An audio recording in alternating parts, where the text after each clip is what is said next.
Highways Kaleshwaram project ఉంది కదా, Medigadda రిజర్వాయరా barrage కుంగింది కదా, దాన్ని రిపేర్లు చేస్తున్నారా ఏదైనప్పుడు కమిటీలు వేసేసి ఏం చేస్తున్నట్టు తెలియట్లా.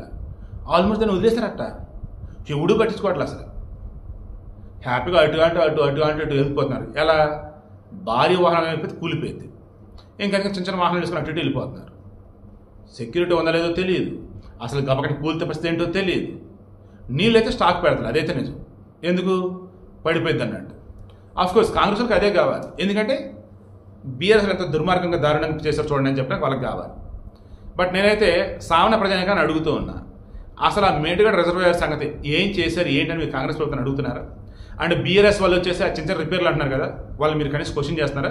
చిన్న రిపేర్లు అంటే బాబు అంత దారుణంగా కూలితే కుంగితే అని చెప్పేసి అడుగుతున్నారు. అసలు నేను మాట్లాడుతున్నా, తెలంగాణ సమాజం అంటే ప్రశ్నించేవారు. బట్ అటువంటి వాళ్ళల్లో ఈ మధ్యలో ప్రశ్నించే తత్వం మర్చిపోయారు కొంతమంది. పార్టీల వారిగా విడిపోయి ఆ పార్టీల దగ్గర పనిచేయడం మొదలెట్టారు. అది ఈ మధ్యలో నేను చూస్తే నాకు చాలా బాధేస్తుంది. ఏపీ వారితో పోలిస్తే తెలంగాణ వారు చాలా చాలా గొప్పవారు అండ్ ప్రశ్నించే తత్వంలో ముందుండేవారు నేను ఎప్పుడు అంటూ ఉంటాను. బట్ ఈ మధ్య కాలంలో ఎందుకు అటువంటి కనిపించట్లేదండి. రాజకీయ పార్టీల వాళ్ళు ఏ చేత నమ్ముతున్నారు. అండ్ అవునన్నా కాదన్నా గతంతో పోలిస్తే మీరున్న పోరాట పటిమ పోరాట తత్వం పార్టీల వారికి విడిపోయిందండి.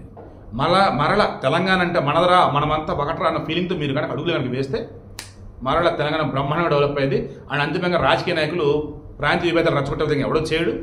అండ్ నిధులు నియామకాల విషయంలో కావచ్చు, ఇక్కడున్న ప్రజలకు సంక్షేమ పథకాలు అందించే విషయంలో కావచ్చు, బ్రహ్మాండంగా ముందుకైతే పోతారు.